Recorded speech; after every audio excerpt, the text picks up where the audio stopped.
اور جمعے کا روز ہے۔ پروردگار کی بارگاہ میں دعا گو بھی ہوں اور امید بھی ہوں کہ پوری دنیا میں آپ جہاں کہیں بھی ہوں گے صدقے میں محمد و آل محمد علیہ السلام کے خیر و عافیت سے ہوں گے۔ ناظرین، آپ کو ہمارے پروگرام کے فارمیٹ کا علم ہے، جو خصوصی ایام ہوتے ہیں، خصوصی تاریخیں ہوتی ہیں، اس پہ خصوصی نشریات کا اہتمام آپ کے محضر میں کیا جاتا ہے۔ آج ہم جشن امام زمانہ روحی و ارواحنا الفدا کے سلسلے میں بات کریں گے اور دیکھیں گے آیات قرآنی میں، حدیث کے اندر اور اقوال معصومین کے اندر کہ اس بابرکت ترین ذات کو ہم اپنے وقت کا امام کہتے ہیں، اس حوالے سے ہمیں کیا کچھ ملتا ہے۔ اس کے اوپر گفتگو کرنے کے لیے ہمارے ساتھ موجود ہے آپ کی ہر دل عزیز شخصیت، یقیناً آپ کی شخصیت کسی تعارف کی محتاج نہیں۔ ہمارے ساتھ موجود ہیں نجف اشرف عراق سے جناب آیت اللہ سید نسیم عباس نسوی صاحب، قبل آپ کو پروگرام میں خوش آمدید کہیں گے اور آپ کی خدمت میں سلام عرض کریں گے۔ علیکم السلام ورحمۃ اللہ وبرکاتہ۔ موسی صاحب سلامت رہیں تا قیامت رہیں۔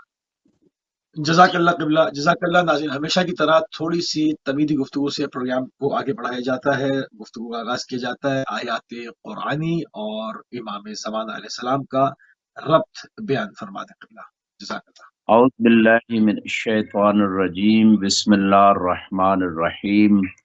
الحمد للہ رب العالمین، والصلاة والسلام علی سید الانبیاء والمرسلین وعلی آلہ الطیبین الطاہرین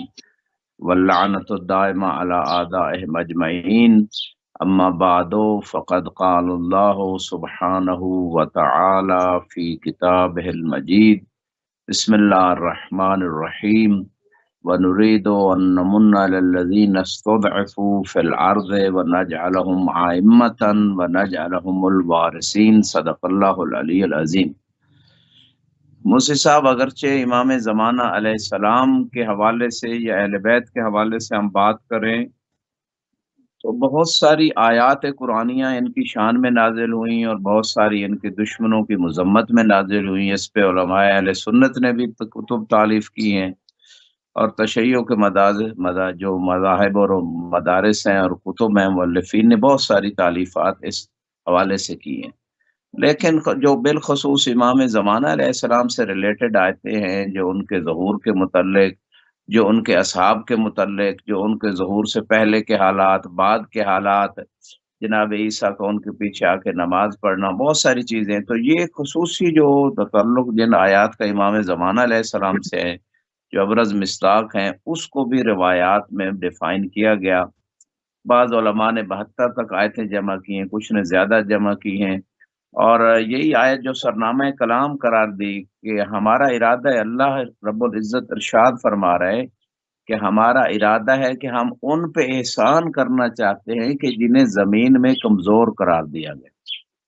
ہم انہیں امام بنائیں گے اور ہم انہیں وارث بنائیں گے۔ تو اللہ نے جو ارادہ کیا یقیناً وہ ارادہ ہو کے رہتا ہے، اور اس آیت کے ضمن میں روایت ہے کہ جن ہستیوں کو ضعیف قرار دیا گیا، ضعیف کیا گیا، ان کے حق کو سلب کر کے، ان کے حق خلافت کو سلب کر کے، تو وہ آل محمد سلام اللہ علیہم اجمعین ہیں۔ اور ساتھ امام زمانہ علیہ السلام کے حوالے سے بھی اسی آیت میں موجود ہے، بلکہ رجت کے حوالے سے جو روایات ہیں وہ بتاتی ہیں کہ سب ائمہ واپس آئیں گے سارے ائمہ واپس آئیں گے اور ہر امام کی حکومت ہوگی، اور اس آیت میں بھی اس بات کی طرف اشارہ موجود ہے کہ ہم انہیں امام قرار دیں گے اور انہیں وارث بنائیں گے، زمین کے وارث، دین کے وارث، تو پوری کائنات پہ ان کی حکومت ہوگی۔ جیسے کہ بعض روایات میں ملتا ہے یملأ الارض قسطا وعدلا کما ملئت ظلما وجورا، کہ امام مہدی علیہ السلام اس زمین کو اس طرح عدل و انصاف سے پر کر دیں گے جس طرح یہ ظلم اور جور سے پر ہوگی۔ ظلم و جور سے بھری ہوگی۔ اللہ اکبر۔ کے بعد موجود ہے اسی طرح سورہ بقرہ کی اگر بسم اللہ کے بعد جو آیات ہیں ان کو دیکھا جائے، ذالک الکتاب لا ریب فیہ ھدی للمتقین، کہ یہ وہ کتاب ہے جو پرہیزگار لوگوں کے لیے ہدایت ہے، الذین یؤمنون بالغیب، وہ پرہیزگار اور متقی لوگ کون ہیں؟ جو غیب پہ ایمان رکھتے ہیں۔ تو اس مقام پہ بھی روایت بتاتی ہے کہ امام زمانہ کی غیبت پہ ایمان رکھتے ہیں، یعنی ایک مصداق یہ ہے کہ امام زمانہ کی غیبت پہ ایمان رکھنا یہ متقین کی علامات میں سے ہے۔ اگرچہ ظاہر قرآن کے مطابق ہر غیب پہ ایمان رکھنا وہ انسان پہ واجب ہے، متقی انسان کی صفت ہے۔ بہت ساری چیزیں غیب ہے، انسان کی آنکھوں کے سامنے نہیں ہے، جنت غیب ہے، جہنم غیب ہے، حساب و کتاب غیب ہے، عذاب قبر، سوال و جواب و سوال و منکر نکیر اور جو جواب ہوتا ہے قبر میں وہ غیب ہے۔ بہت ساری چیزیں انسان سے غائب ہیں، لیکن اس پہ ایمان لانا ضروری ہوتا ہے۔ ان میں سے ایک امام زمانہ کی غیبت بھی ہے۔ والذین یقیمون الصلاۃ ومما رزقناہم ينفقون، یہ بھی متقین کی علامات میں سے ہے کہ غیب پہ ایمان رکھنے کے ساتھ ساتھ وَيُقِيمُونَ الصَّلَاةَ، اور نماز قائم کرتے ہیں، دوسری صفت یہ ہے۔ اور تیسری یہ ہے کہ جو کچھ ہم نے انہیں رزق دیا اس میں سے خرچ کرتے ہیں، یہ پرہیزگار اور متقی لوگ ہیں۔ اور یہاں پہ ایک روایت ہے کہ باطن قرآن کے مطابق کہ جو کچھ ہم نے ان کو علم سکھایا، اہل بیت فرماتے ہیں کہ ہم نے جو اپنے چاہنے والوں کو علم سکھایا اس کو آگے نشر کرتے ہیں، تو یہ بھی پرہیزگار لوگوں کی علامات میں سے۔ تو اسی طرح ایک اور آیت میں ہے یوم ندعو کل اناس بامامہم، کہ روز قیامت ہم ہر شخص کو اس کے امام کے ساتھ پکاریں گے اور بلائیں گے۔ تو اس آیت میں بھی بالکل واضح ہے کہ انسان جو ہے نا اپنے وقت کے امام کو پہچانے، اور اگر نہیں پہچانے گا تو امام اس کی شفاعت نہیں کریں گے۔ امام علیہ السلام اس کے اعمال کی جو ہے نا جو ذمہ داری ہے کہ امام علیہ السلام اس کی شفاعت کر کے اس کے گناہوں کی بخشش کروا کے اسے جنت میں لے جائیں۔ اگر وہ امام کو امام مانتا ہے اور اس کی اطاعت میں لگا ہوا ہے تو ایسے شخص کو جو ہے نا یہ عقیدہ فائدہ دے گا اور ایمان فائدہ دے گا۔ ورنہ جب امام کا ظہور ہو جائے گا، بعض آیات میں بھی ہے، روایات میں بھی، یا روز قیامت انسان جب امام کو امام ماننے لگے گا تو اس وقت کا ایمان لانا فائدہ نہیں دے گا۔ تو بلکہ یہ جو یوم ندعو کل اناس بامامہم کہ ہم ہر شخص کو اس کے امام کے ساتھ اٹھائیں گے، اس حوالے سے رسول خدا صلی اللہ علیہ وآلہ وسلم کی باقاعدہ ایک حدیث موجود ہے جس میں امت نے سوال کیا کہ یا رسول اللہ لست امام المسلمین اجمعین، کیا آپ تمام مسلمانوں کے امام نہیں ہیں؟ کوئی اور امام ہے جن کے ساتھ اٹھنے کی بات قرآن میں ہو رہی ہے؟ تو تفسیر برہان میں بھی، تفسیر عیاشی میں بھی، بہار الانوار میں روایت ہے کہ رسول خدا نے فرمایا انا رسول اللہ علی الناس اجمعین، میں اللہ کا رسول ہوں تمام لوگوں کے اوپر، ولیکن سیکون من بعدی ائمہ، میرے بعد ائمہ ہوں گے من اللہ من اہل بیت علی الناس، کے تمام لوگوں پر اللہ کی طرف سے میری اہل بیت سے امام آئیں گے۔ ان ائمہ کی بات ہے فیقومون فی الناس، وہ لوگوں میں اپنا وظیفہ شرعی انجام دیں گے، فیظلمون ویکذبون، ان پہ ظلم کیا جائے گا، ان کو جھٹلایا جائے گا۔ الا فمن تولاہم فیکون معی ومنی سیلقانی، جو بھی ان کو مولا اور آقا مان لے گا، ان ائمہ کو جو میری اہل بیت سے ہوں گے، وہ میری امت سے ہوگا، میرا صحابی ہوگا جنت میں، اور روز قیامت مجھ سے ملاقات کرے گا۔ وَمَنْ كَذَّبَهُمْ وَظَلَمَ عَلَيْهِمْ وَأَعَانَ عَلَى ظُلْمِهِمْ فَلَا يَكُونُ مِنِّي وَأَنَا بَرِيءٌ مِّنْهُ، کہ جس نے میری اہل بیت پہ ظلم کیا اور ان کو امام نہ مانا یا ظلم میں مدد کی، تو نہ وہ میری امت سے ہے اور نہ میرا ساتھی ہوگا، اور میں اس سے بری ہوں۔ تو یہ آیت بھی اور اس طرح یہ روایت جو بتا رہی ہے کہ ائمہ علیہ السلام وہ 12 امام ہیں جن کے بارے میں خلفاء اثنا عشری خلفائی اثنا عشر وکلہم من قریش، سنی شیعہ کتابوں میں ہے کہ میرے 12 خلیفے ہیں اور سارے قریش سے ہیں۔ اور اسی طرح ایک اور روایت میں بھی جو مشہور ہے، متواتر ہے، سنی مصادر میں بھی ہے، شیعہ میں بھی ہے، انی تارکن فیکم الثقلین، میں 2 گراں قدر چیزیں چھوڑ کے جا رہا ہوں، کتاب اللہ و عطرت اہل بیت، ایک اللہ کی کتاب ہے، دوسری میری عطرت اہل بیت ہے۔ فما ان تمسکتم بہما لن تضلوا من بعد ابدا، کہ جب تک دونوں سے متمسک رہو گے کبھی گمراہ نہیں ہوگے۔ لہذا یہ ساری روایتیں، یہ آیتیں بتا رہی ہیں کہ یہ 12 ہستیوں کی امامت کا اقرار اور 12ویں امام کی امامت کا اقرار ضروری ہے۔ اور بعض دوسری آیات میں ارشاد ہوتا ہے یریدون لیطفئوا نور اللہ بافواہہم، کہ یہ اپنے پھونکوں سے اللہ کے نور کو بجھانا چاہتے ہیں، واللہ متم نورہ ولو کرہ الکافرون، اور اللہ اپنے نور کو تمام کر کے رہے گا اگرچہ کافروں کو یہ بات بری لگے۔ تو اس آیت کے ضمن میں بھی روایت میں ملتا ہے، ارشاد ہوتا ہے کہ وہ نور جس کو خدا تمام کر کے رہے گا، وہ 12ویں امام زمانہ علیہ السلام کی بات ہے، اور چونکہ ان پہ وہ خاتم الاوصیاء ہیں، ان پہ جا کے پورے دین کو خدا جو ہے نا زمین پہ پھیلا دے گا، تو وہ امام زمانہ کی بات اس میں بھی ہو رہی ہے۔ جیسے ایک اور مقام پہ وَأَشْرَقَتِ الْأَرْضُ بِنُورِ رَبِّهَا، کہ زمین اپنے رب کے نور سے جگمگا اٹھی۔ اس آیت کے مصداق میں بھی جو ہے امام زمانہ علیہ السلام کی بات ہو رہی ہے روایات کی روشنی میں، کہ جب امام پوری دنیا پہ کلمہ توحید جو ہے اس کو پرچار کر دیں گے اور دین کامل کو پہنچا دیں گے اور لوگوں کو اس پہ عمل کروائیں گے، اور ظلم و جور کا خاتمہ ہو جائے گا، عدل و انصاف جو ہے وہ قائم ہو جائے گا۔ تو یہ وہ صورت ہے کہ جس میں خدا کی ہدایت کا نور پوری زمین پہ پھیل جائے گا۔ تو یعنی یہ خود آیت بھی یہی بتا رہی ہے کہ پوری زمین پہ خدا کے جو ہے نا وہ نور ہی کا وجود ہوگا، یعنی ہدایت ہی ہدایت ہوگی، اور یہ ہدایت امام زمانہ کے قیام اور ان کی حکومت کے قائم ہونے کے بعد ہوگی۔ تو اس آیت میں بھی، روایت میں بھی ہے اور آیت میں بھی یہی بات ہو رہی ہے کہ امام زمانہ کی اس خاص قیام پر نور کے زمانے کی بات ہو رہی ہے۔ جیسے والعصر ان الانسان لفی خسر، سورہ عصر میں امام فرماتے ہیں کہ جس عصر کی خدا قسم اٹھا رہا ہے کہ انسان نقصان میں ہے، وہ زمانہ ظہور امام العصر الحجہ اجل اللہ تعالی فرج الشریف کا زمانہ ہے۔ تو سورہ عصر میں بھی امام زمانہ کے زمانے کا تذکرہ ہے۔ وَلَنَبْلُوَنَّكُمْ بِشَيْءٍ مِّنَ الْخَوْفِ وَالْجُوعِ وَنَقْصٍ مِّنَ الْأَمْوَالِ وَالْأَنفُسِ وَالثَّمَرَاتِ، کہ ہم ضرور بر ضرور آزمائیں گے، مالوں کی کمی سے، پھلوں کی کمی سے، اولاد کے جو ہے نا وہ جانے سے، تو خوف سے، مختلف چیزیں خدا کرے میں آزماؤں گا، ضرور آزماؤں گا۔ اور پھر فرمایا وَبَشِّرِ الصَّابِرِينَ الَّذِينَ إِذَا أَصَابَتْهُم مُّصِیبَۃٌ قَالُوا إِنَّا لِلَّهِ وَإِنَّا إِلَیْهِ رَاجِعُونَ، کہ صابروں کو آپ میرے حبیب بشارت دے دیں کہ جب ان پہ مصیبت آتی ہے وہ کہتے ہیں ہم اللہ کی ملکیت ہے اور اللہ کی طرف لوٹ کے جانے والے ہیں۔ اولئک علیہم صلوات من ربہم ورحمہ، انہی لوگوں پہ اللہ کی طرف سے درود بھی ہے اور رحمت بھی ہے۔ وَأُولَئِکَ هُمُ الْمُهْتَدُونَ، یہی لوگ ہدایت یافتہ ہیں۔ تو یہ آیت جو ہے اس کے ضمن میں روایت میں ملتا ہے کہ یہ امام زمانہ علیہ السلام کے اصحاب کے بارے میں ہے، کہ ان کے اوپر جب مصائب آئیں گے اور وہ جو ہے نا اس پہ صبر کریں گے، تحمل کریں گے، تو ایسے لوگوں کے لیے بشارت ہے۔ تو اس طرح بہت ساری آیات جو ہے موجود ہیں قرآن کے اندر، جو ہے اس پہ باقاعدہ ایک نہیں کئی پروگرام فقط اگر ہم آیات پہ کریں، لیکن مختصر سی میں نے تبرکاً چاند ایک آیات آپ کی خدمت میں پیش کی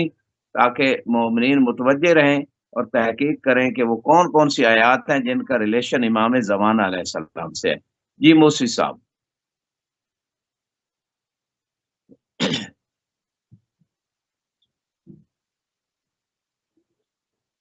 جی قبلہ، جزاک اللہ، بہت ہی خوبصورت طریقے سے قبلہ نے آیات قرآنی اور امام زمانہ روحی و اروان الفدا کا جو ربط ہے، جو قرآن بار بار زمانے کے امام کی طرف ہماری توجہات کو مبذول کر رہا ہے، اس طرف چند آیات کے ذریعے، چونکہ ایک بہت بڑا یہ ٹاپک ہے اور یقیناً بارہا جو ہے وہ آیات جو ہے وہ اس موضوع کے اوپر صادر ہوتی رہی ہیں، چند آیات کے ذریعے سے آپ کی توجہات کو مبذول کیا قبلہ نے۔ بات کو آگے بڑھاتے ہیں۔ وجود امام زمانہ روحی و اروان الفدا کے اوپر گفتگو ہوتی رہی ہے۔ وجود امام زمانہ اسلام کے فوائد کیا ہیں؟ اگر کوئی سوال یہ کرے کہ چلیں ٹھیک ہے، ہم ان دلائل کو، علم برہان کو سامنے رکھتے ہوئے اس کو تسلیم کر لیتے ہیں کہ وہ موجود ہیں، تو اس کے فوائد ہمیں کیا حاصل ہوں گے؟ اس پر ذرا روشنی ڈالیں۔ جی اس حوالے سے موسی صاحب بہت ساری روایات موجود ہیں، باقاعدہ علماء نے اپنے بکس میں چیپٹر قائم کیے ہیں کہ جن میں روایات کو جمع کیا ہے اور اس بات کو ثابت کیا ہے کہ اگر حجت خدا سے ایک لحظہ کے لیے بھی زمین خالی ہو جائے تو زمین اپنے اہل کے ساتھ تباہ و برباد ہو جائے۔ یعنی یہ نظام کائنات خدا نے مربوط کیا ہے، اس کا ربط دیا ہے وقت کی حجت سے، چاہے وہ حجت نبی ہوں، چاہے وسیع ہوں، چاہے امام ہوں، کسی نہ کسی صورت میں، جیسے کہ بعض روایات بتاتی ہیں، چاہے حجت ظاہر ہوتی ہے یا حجت غائب ہوتی ہے، خدا کی طرف سے وہ حجت ضرور موجود ہوتی ہے۔ تو سب سے پہلی بات تو فائدہ وجود امام زمانہ علیہ السلام کا یہ ہے کہ خدا کے سسٹم میں، خدا کے اس نظام کے باقی رہنے کے لیے حجت خدا کا ہونا ضروری ہے۔ یہ روایات باقاعدہ اس میں میں نے کہا چیپٹر ہے ایک الگ، اس پہ پورا پروگرام ہو سکتا ہے، لیکن میں اشارہ کر رہا ہوں۔ اب یہاں پہ دوسرا نقطہ، وجود امام مہدی علیہ السلام کا اور فائدہ کیا ہے؟ تو یقیناً امام زمانہ علیہ السلام کے وہ فرامین جو آپ کی غیبت صغریٰ میں جو جتنا زمانہ آپ جو ہے نا آپ کے نائب رہے، ان کے ذریعے بہت سارے فرامین ہم تک پہنچے، تو وہ فرامین جو امام کے وجود کے ذریعے سے ہدایت کے وہ قوانین، وہ قواعد کلیہ جو ہم تک، یہ جزئی مسائل کا جواب آپ نے دیا، وہ ایک ہدایت کا سرچشمہ امام کے وجود کی برکت سے ہوا۔ اگر امام کا اس زمانے میں وہ جو غیبت صغریٰ کا زمانہ ہے، یا